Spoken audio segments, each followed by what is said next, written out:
निर्विघ्नं कुर्मे देवा सर्व कार्येषु सर्वदा।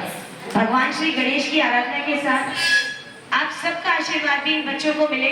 मैं चाहूंगी एक बार जोरदार तालियां हमारे इन दोनों कलाकारों के लिए। नाइशा शर्मा, वेदांशी गुप्ता, आप भरतनाट्यम के माध्यम से भगवान श्री गणेश की वंदना प्रस्तुत करने जा रही हैं।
नारद गण में वस